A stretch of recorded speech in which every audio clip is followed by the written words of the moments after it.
درود مجدد خدمت تمامی دوستان.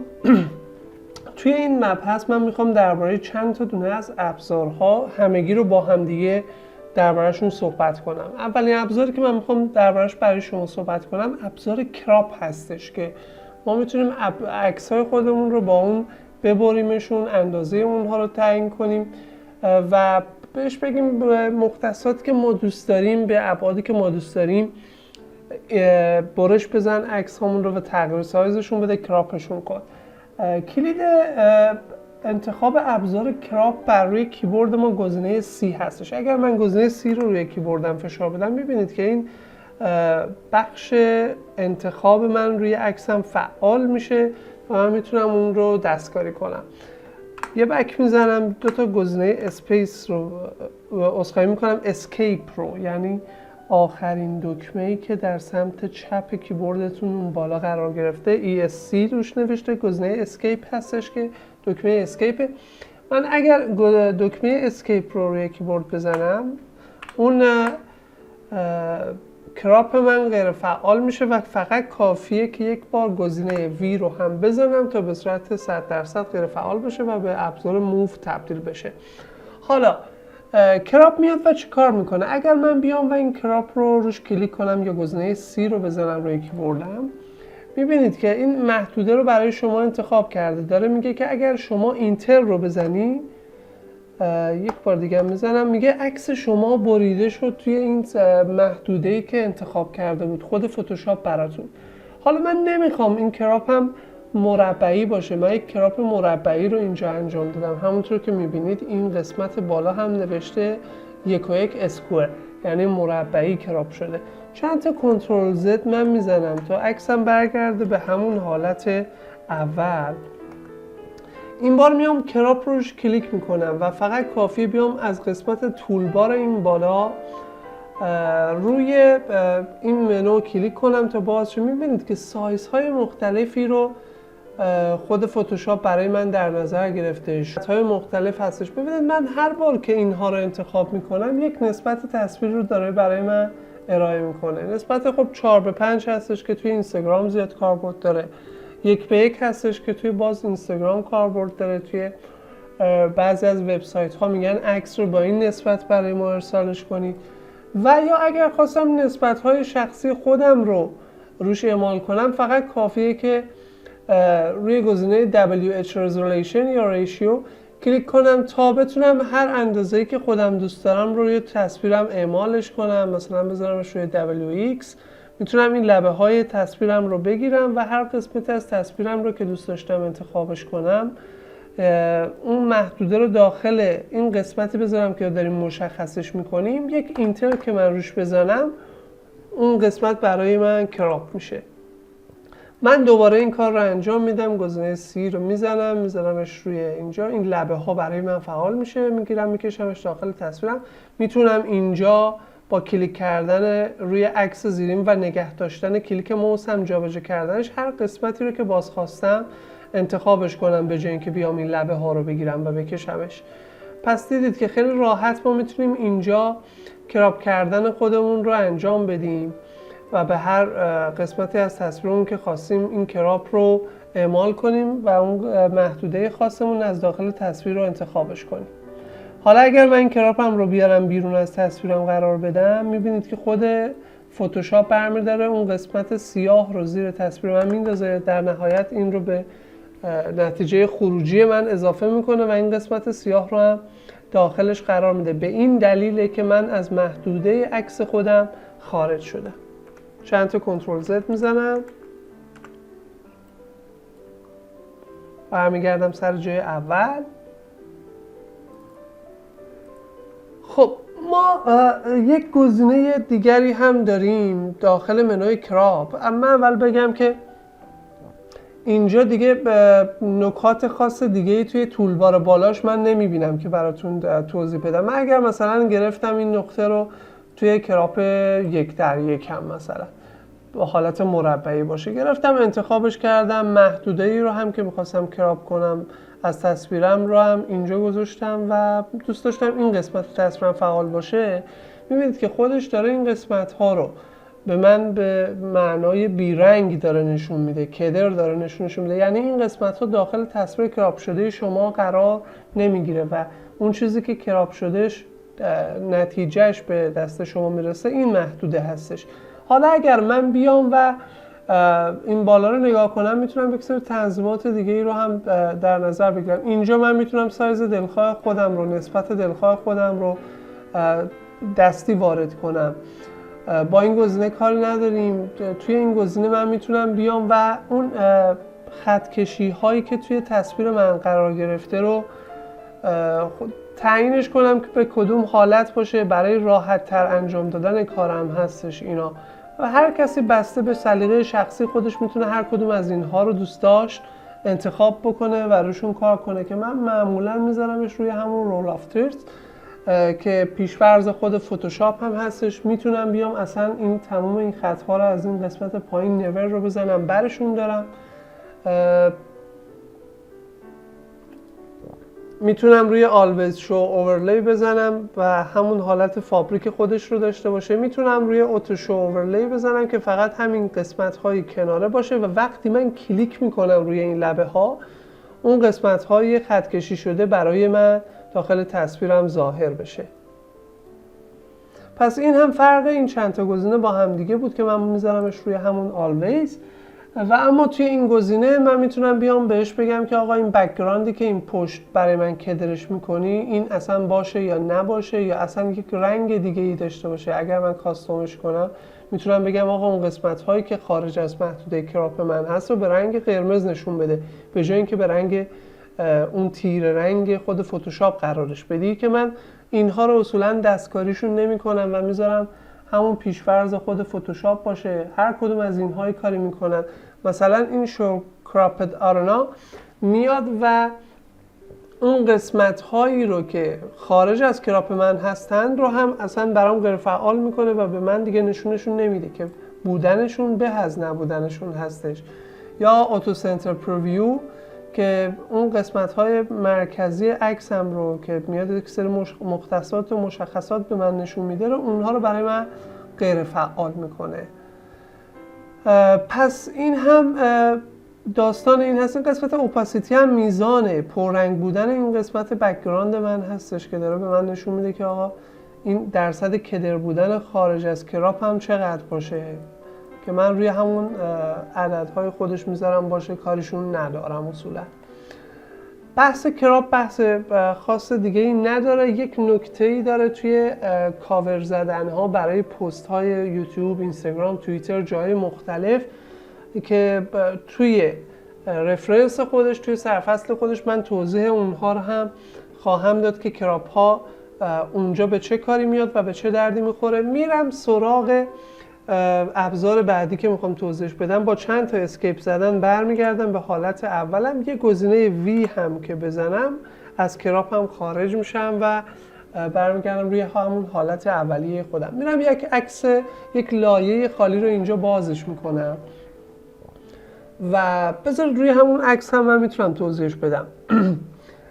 توی اون گزینه کراپ دومین عنوان کراپ پرسپکتیو کراپ هستش که من اگر بیام و کلیک کنم روی اون به من میگه که بیا یک ناحیه ای رو این بار برای من انتخابش کن تا من فقط اون ناحیه رو به تو کراپش رو بدم. اگر من آلت رو نگه دارم روی کیبوردم و با اسکرول موسم یکم زوم کنم، به عنوان مثال من فقط میخوام این محدوده رو داشته باشمش، میگه که بیا یک محدوده ای رو برای من انتخابش کن.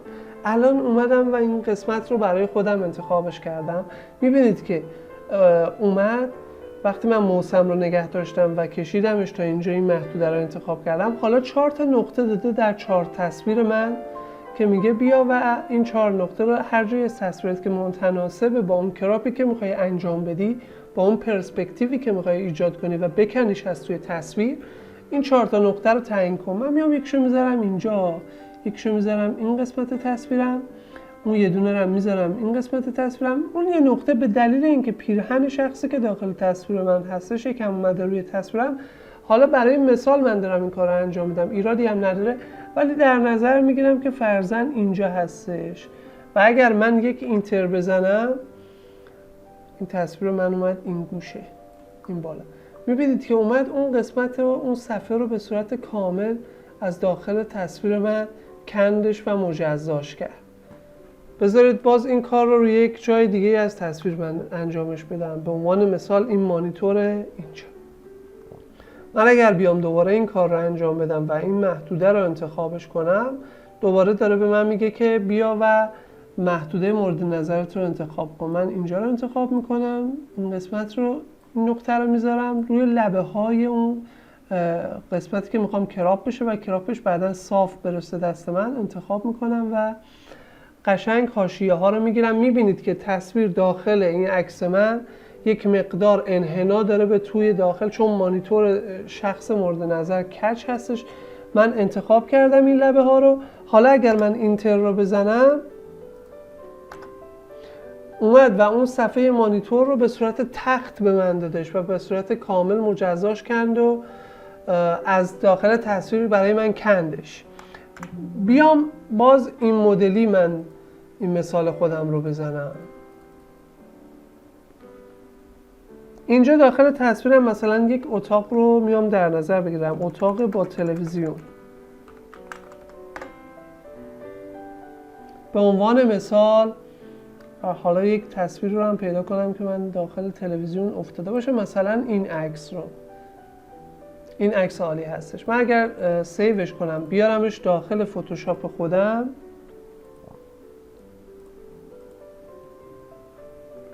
یکم هم زومش کنم. البته تصویر من اینجا کیفیت نداره، بذارید ببینم من بازم میتونم تصویر دیگه پیدا کنم که به کار ما بیاد.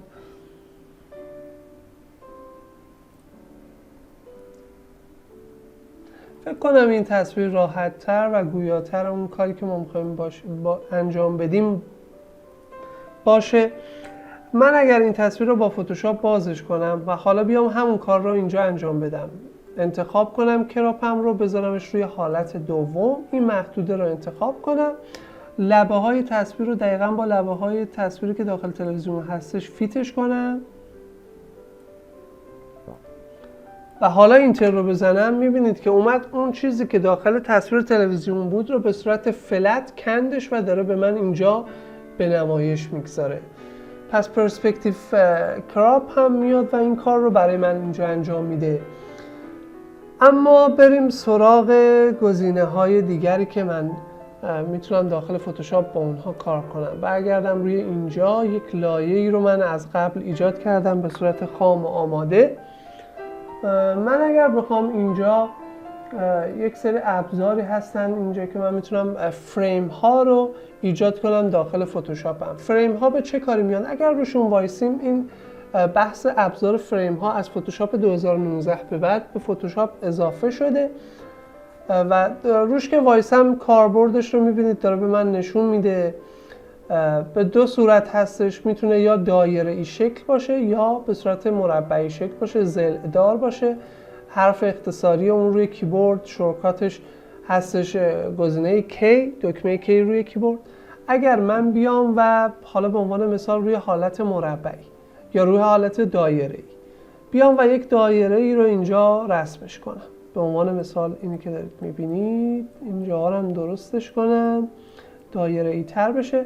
این شد فریم من. میتونم جابجاش کنم، هر جای از تصویرم خواستم بذارمش. میتونم گزینه آلت رو روی کیبورد نگه دارم، یک بار بکشمش به سمت چپ، یک کپی ازش ایجاد کنم، چند تا دونه ازشون داشته باشم و اینها رو مثلا بذارمشون وسط به وسط تصویرم. حالا بیام و ببینم فریم ها چی کار میکنن. فریم ها در اصل میان به یک قاب یا بوردری رو واسه یه عکسی که من میخوام وارد فتوشاپش کنم قرار میده.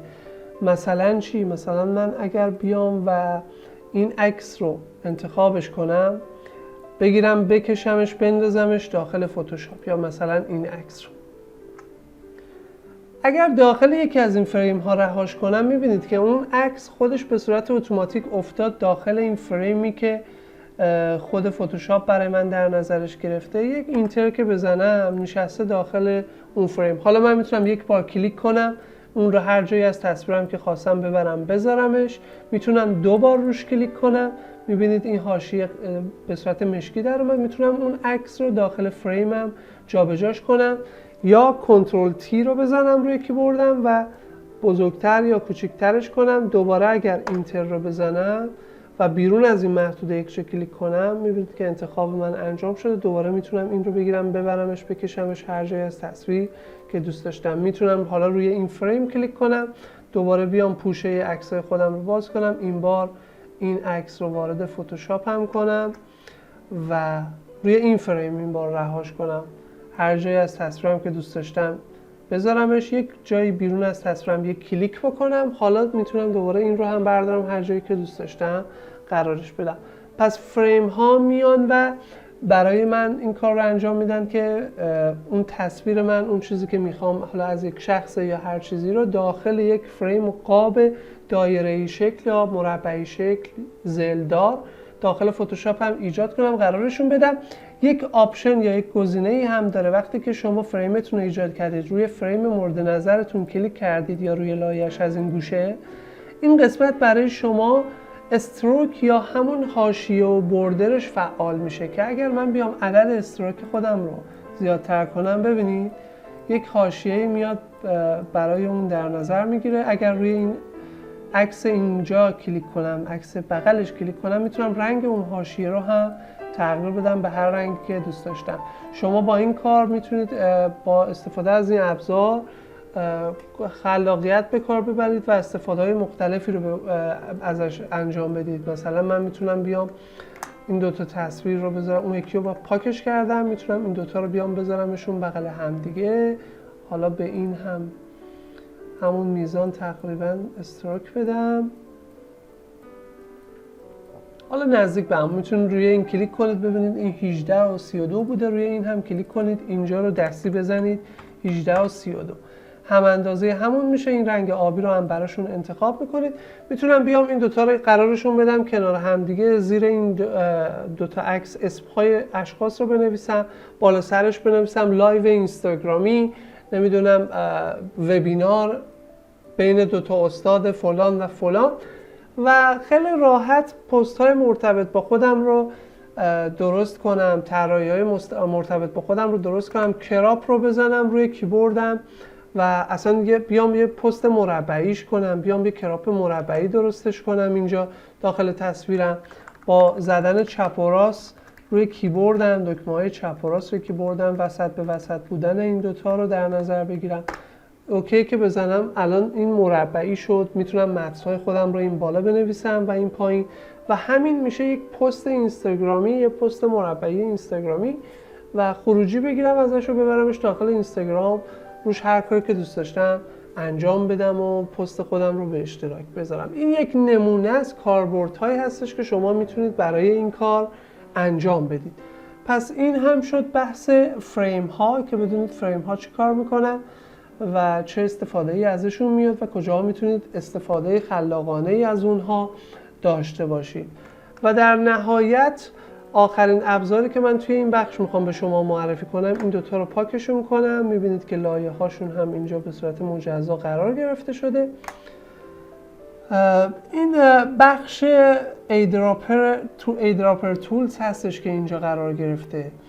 من اگر بیام و روی این عکسی که حالا اینجا داریم و قبلا باش کار کردیم، اینجا من اینو پاکشم بکنم، فقط همین عکس داخل تصویر من باشه، داخل لایه من باشه. اگر من بیام و ابزار ایردراپر ها رو انتخابش کنم، میبینید که کلی زیر مجموعه دیگر هم داخل خودش داره. رولرز ها، عذرخواهی میکنم، ابزار خطکش های من هستند که من میتونم حالا یک جایی رو، یک خطی رو قرار بدم، کار خودم رو باش انجام بدم. در اصل میشه گفت مختصاتیه که بیاد برای من قرارش میده. من مثلا میخوام از اینجا تا اینجا رو بیام این برش رو یک متنی بنویسم، این برترش رو یک متن دیگه ای بنویسم، میاد و برای من یک خطی رو به صورت فرضی قرار میده که من بتونم کار خودم رو راحت انجامش بدم. ایردراپر خود اولین گزینه میاد و از هر جایی از تصویر میبینید که علامتش علامت یک قطره چکان میشه، میاد و مثلا من میخوام رنگ آبی آسمون اینجا رو بگیرم و بدم به همین رنگ فورگراند من داخل پالت رنگی خودم. یک کلیک که بکنم میبینید که این رنگ اینجا به این رنگ در اومده. هر جایی از تصویرم که کلیک کنم میتونم رنگ خودم رو روی اون رنگ قرار بدم. ببینید داخل قسمت کالرها هم این رنگ اعمال میشه هر جایی از تصویر که من کلیک کنم و اون رنگ رو در نظر داشته باشم.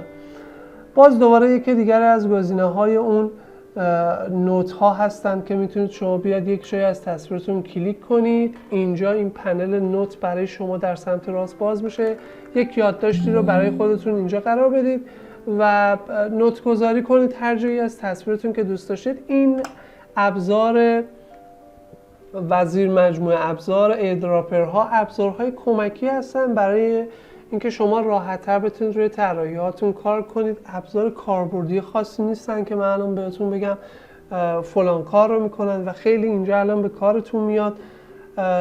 باید بگم که 90% به کارتون نمیاد، مگر اینکه بخواید همین استفاده هایی رو که الان من درباره‌شون توضیح دادم رو شما روی فتوشاپ داشته باشید که شخصا برای خود من توی کارهایی که دارم انجام میدم هیچ گونه کاربردی برام ندارن.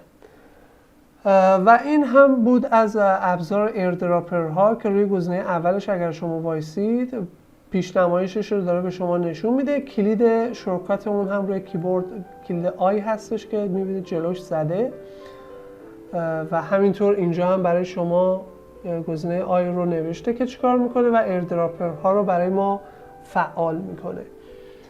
این هم از این بخش. تمرین زیادی داشته باشید روی مبحث کراپ ها مخصوصا و روی مبحث پرسپکتیو ها و فریم ها که جدیداً به فتوشاپ اضافه شده و کارایی داره توی پوستر زدن ها، توی کارهای تبلیغاتی، کارهای تجاری. خیلی میتونه بهتون کمک بکنه. به پایان این بخش رسیدیم. بخش دیگری رو در آینده در خدمتتون هستم، اونجا میبینمتون.